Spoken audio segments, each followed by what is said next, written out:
எப்போ சோனி, எனக்கு இந்த ட்ரெஸ் ஓகே தானே, நல்லா இருக்கா? என்னைய இந்த ட்ரெஸ்ஸில் ஒரு 2 3 ஃபோட்டோ எடுக்கிறியாவ ஃபுல் சைஸ்க்கு?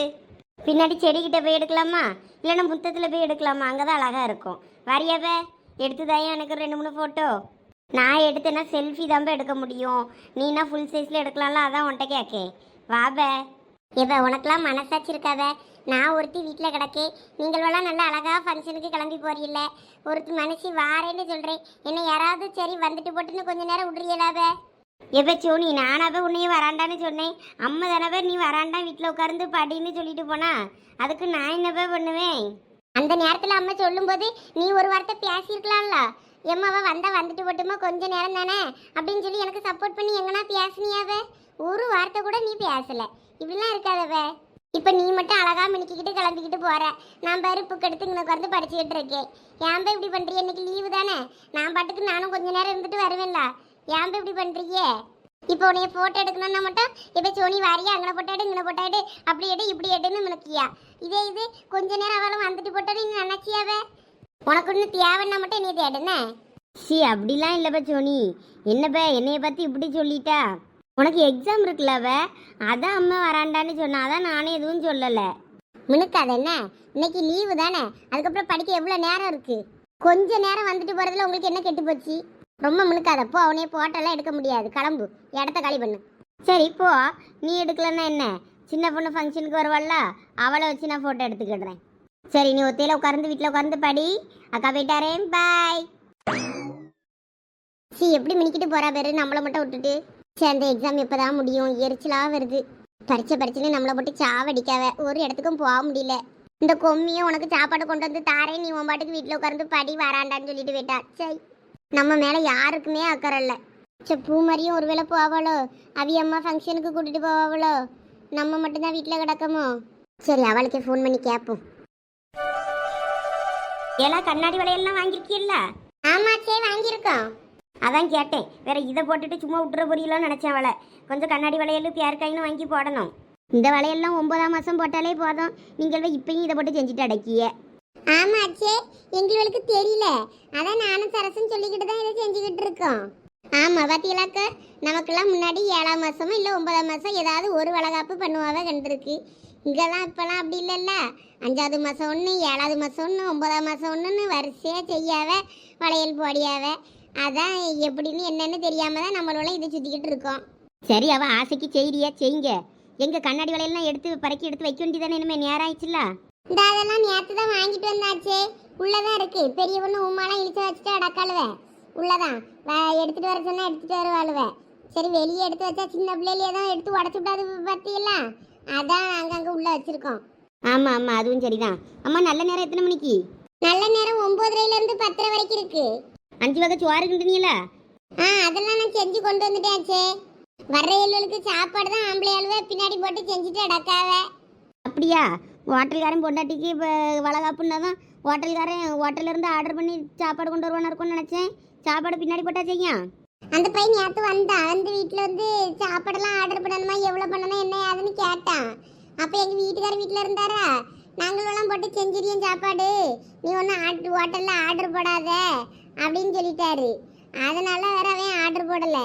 இந்த பின்னாடி தான் போட்டு செய்யாவ, என்னமோ வெஜிடபிள் பிரியாணி செய்யாவலாம். என்னை வரவு போதுமா பாருங்க, பத்தலன்னா சொல்லுங்கண்ணே, நான் மறுபடியும் போய் எடுத்துட்டு வரேன் வரவு. அட நீ வேறப்பா தம்பி, எதுக்கு போட்டு நீ இப்படி வரவு சமந்துட்டு அடக்கா? நானே வீட்டில் கொண்டு வந்து போட்டிருக்கேனே, நான் இனிமேல் தான் போய் வீட்டில் போய் எடுத்துகிட்டு வரணும்னு பார்த்தேன். நீ அதுக்குள்ளே காட்டுக்கு போய் வரவு எடுத்துகிட்டு வந்தியாக்கும். ஆமாம் வேற சமைக்கணும்னா தேவைப்படும்ல, அதான் காலையில போய் எடுத்துகிட்டு வந்தேன். அட நீ வேறப்பா தம்பி, அங்கே போடு வரவ, என்னத்துக்கு போட்டு இப்படி சமந்துட்டு அடக்கா?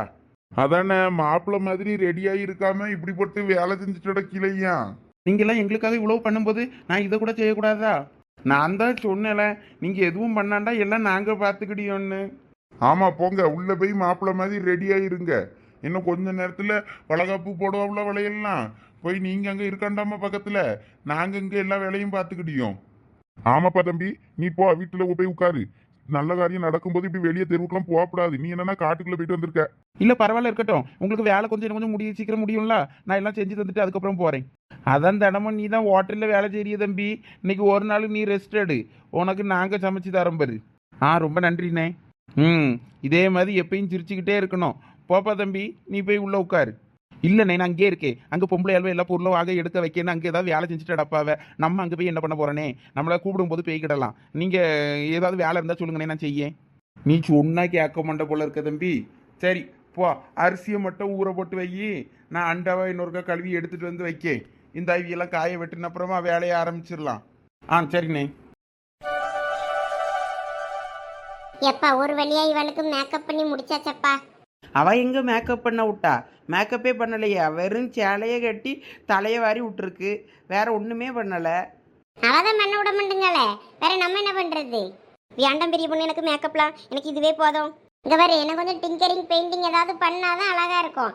இல்லைன்னா இப்ப எப்படி தெரியுமா இருக்க, அர்னால்டுக்கு புடவை கட்டி விட்ட மாதிரி இருக்கு, ஆம்பளை வேஷத்துக்கு பொம்பளை வேஷம் போட்ட மாதிரி. பரவாயில்ல, இருந்துட்டு போட்டுமா, சும்மா இரு. எங்க வீட்டுக்காருக்கு ரொம்ப மேக்கப் போட்டா பிடிக்காது. ஆமா ஆமா, நீ வேற ரொம்ப மேக்கப் போட்டுட்டா உங்க வீட்டுக்காருக்கு ஒன்னும் அடையாளம் தெரியாது. வேற இது ஏன் பொண்டாட்டி இல்லைன்னு இருவாரு. அதுவும் சரிதான். சரி, அப்ப இப்படியே உட்கார்ந்துரு. உனக்கு ஏதாவது ஜூஸ் கிசு போட்டு எடுத்துட்டு வரோம், குடி. காலையில என்ன ஒன்றும் சாப்பிடல? ஆமா பெரிய பொண்ணு, சாப்பிடவே தோணல. சரசக்கா 2 இட்லி கொண்டு வந்தாவ, அதுவும் நாங்க தான் மூடி வச்சிருக்கேன், இன்னும் சாப்பிடல. இரு, அப்போ அந்த இட்லி எடுத்துகிட்டு வந்து ஃபஸ்ட்டு ஊட்டி விட்றேன். அது சாப்பிட்டுட்டு இரு, அதுக்கப்புறமா கூப்பிடும்போது வெளியே வந்தால் போதும். என்ன, எங்கேயும் எந்திரிச்சு நடக்காத. சரி பெரிய பொண்ணு. எல்லாம் உமா, இவ்வளோ பார்த்துக்க, நான் போய் இட்லி எடுத்துகிட்டு வந்துடுறேன். சரி போ போ. உமா, என்னெல்லாம் எடுத்தாச்சு? எனக்கு வயிறே பெருசா தெரியலன்னு எல்லாரும் சொல்றாவ, அப்படியா? இன்னும் பெருசா இருக்குமோ வயிறு? 5 மாசத்துக்கு இவ்வளவுதான் இருக்கும் வயிறு. இதுக்கு மேல பெரிய பானை மாதிரி இருக்கிறதுக்கு பானையை தான் எடுத்து ஒளிச்சு வைக்கணும் இதுக்குள்ள. யார் சொன்னா அப்படி? இல்ல, ஒரு சில பேர் பாக்குறே இன்னும் வயிறு பெருசே ஆகலன்னு சொல்லி கேட்காவ. அதான் எனக்கு டவுட்டா இருந்து பத்துக்க. ஒருவேளை பிள்ளை வளரலையோன்னு கொஞ்சம் பயம் வந்து போச்சு, அதான் கேட்டேன். இல்ல இல்ல, இப்படிதான் இருக்கும், பயப்படாத. இனிமேதான் பாப்பா விறுவிறுன்னு வளரும். அதனால நிறைய சாப்பாடு சாப்பிட்டு பாப்பா டக்குன்னு வளர்ந்துரும். இனிமே 6ஆம் மாசத்துக்கு மேலதான் இருந்து வெயிட் அதிகமா போடும். அப்பெல்லாம் கொஞ்சம் சாப்பாடெல்லாம் கொஞ்சம் பார்த்து கவனமா தான் சாப்பிடணும். ரொம்ப வெள்ளை சாதம் சாப்பிட்டுட்டேன்னு வை, பிள்ளை நிறைய வெயிட் போட்டுரும்.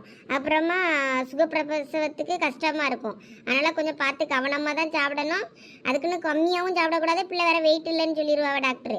அதனால கொஞ்சம் பார்த்து கவனமா சாப்பிடணும். என்ன, நீ போட்டுட்டு கண்டதையும் போட்டு யோசிச்சுக்கிட்டு இருக்காத, அவிய இப்படி சொன்னாவே இவிய எப்படி சொன்னாவன்னு எதுலையுமே காதையில வாங்கிக்கிடாத. சரி உமா. இந்தா பிள்ளைகள் வந்துட்டாளுவ. எம்மா சந்தி அங்க வா. என்னம்மா? யாருது? லட்சுமி ஓம் மொவலா? ஆமாச்சி. என்ன புதுசா கேட்க மாதிரி கேக்கியே? இல்ல, எப்பயும் பேண்ட் ஜாட்டை போட்டுக்கிட்டு திரிவாள்வல்ல, அதுல பார்க்க வேற மாதிரி இருக்காளுவ. இந்த துணிமணிவளை போட்டா வேற மாதிரி இருக்காளுவ. அடையாளம் தெரிய மாட்டேங்க எனக்கு. நல்ல நெடுன்னு வளர்ந்துட்டாப்புல தெரியுதா? இதுல கல்யாண கலை வந்துருச்சு போலயே. ஆச்சு சும்மா இருங்க ஆச்சு, நீங்க வேற படிக்க பிள்ளைய போய் கல்யாண கலை வந்துட்டு நீட்டு இருக்கீல. எம்மா வாங்க, வந்து இந்த வளையலெல்லாம் பிரிச்சு வைங்க பாப்போம். சரிம்மா. சின்ன பொண்ணு, உங்க அம்மா எங்க? உங்க அம்மா வருவான்னு பார்த்தா ஆளையே காணோம். எங்க அம்மா தோட்டத்துக்கு போயிருக்காவ, போயிட்டு வாரேன்னாவ. அப்படியா? ஆளை காணுமேனு பார்த்தேன். சரி அம்மா வாங்க, வந்து உட்கார்ந்து வேலையை பாருங்க. எனக்கு கொஞ்சம் வேலை கிடக்கு, போய் உள்ள போய் நான் வேற மற்ற வேலையை பாக்கு. சரி பெரியம்மா, நீங்க போங்க, நாங்க பாத்துக்கிடியோம். சரசு நீயும் கொஞ்சம் வா. இந்த வாரேங்கோ. சந்தி, அங்க பாரு, இந்த டெக்கரேஷன் சூப்பரா இருக்கு. இந்த சோஃபால உட்கார்ந்து அப்புறம் உடனே போட்டோ எடுக்க. என்ன? சரிவே சின்ன பொண்ணு, நல்லா போட்டோலாம் எடுத்து ஸ்டேட்டஸ் வைக்கணும், அதுக்கு தான் போட்டோ எடுத்து கேட்டேன். சரி வாங்க வேலையை பாப்போம். இந்த வளையலெல்லாம் பிரிச்சு வைக்க சொன்னாவல்ல. ஆமா, என்ன வளையல்? இவ்வளவு வளையலும் அந்த அக்கா கையிலேயே போடுவாவ? இல்லடா, அவ கைக்கு எவ்வளவு போட முடியுமோ அவ்வளவு போடுவாவ. அதுக்கப்புறமா மீதி இருக்க வளையலெல்லாம் வந்திர கையிலுக்கு கொடுப்பாவ. ஓ அப்படியா? இப்ப ஓடியாங்க, அப்ப நமக்கு பிடிச்ச கலர்ல ஏதாவது வளையல் இருக்கான்னு பாப்போம். கையில வளையலே போடாண்டா, வளையலுக்கு எப்படி அலையா பேரு?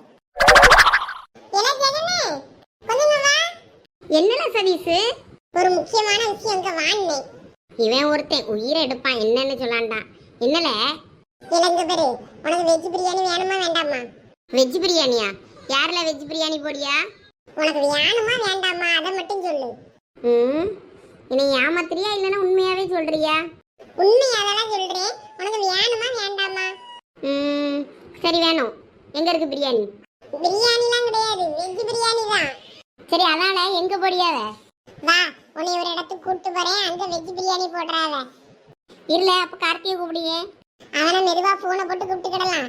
அவன் இங்க விளையாடிக்கிட்டு இருக்கான்ல, அங்க நிக்கவனெல்லாம் கூப்பிட்டனா அவ்வளோ வந்துருவானுவன். இந்த ஃபங்க்ஷன் சிம்பிளா தான் செய்யறாவ, அதனால எல்லாருக்கும் கூப்பிடுறாங்களா என்னன்னு தெரியல. அதனால மத்தவங்களாம் வந்தாலும் வேற சாப்பாடு பத்தலன்னா நம்மளதான் திட்டுவாவ, யாரு இல்லெல்லாம் கூப்பிட்டு வர சொன்னதுன்னு. பரிமாறிட்டு சாப்பிட்டுட்டு மிச்ச மீதி இழந்தா இவங்களுக்கு கூட்டிட்டு வந்து கொடுப்போம். இல்லாட்டினா நம்ம மட்டுமா சாப்பிட்டு வந்துருவோம். என்ன ஃபங்க்ஷன்ல எங்க? ரொம்ப தூரமா? இல்லல, எங்க பக்கத்து தெருவில் ஏதாவது ஒரு அக்கா இருக்காங்களா ஈச்ச வச்சுன்னு, அந்த அக்கா வீட்டில் அவங்களுக்கு வளகாப்பு. அதனால அங்கே போய் ஃபங்க்ஷன் சாப்பாடு சாப்பிட்டுட்டு வரலாம். ஓ வளகாப்பா?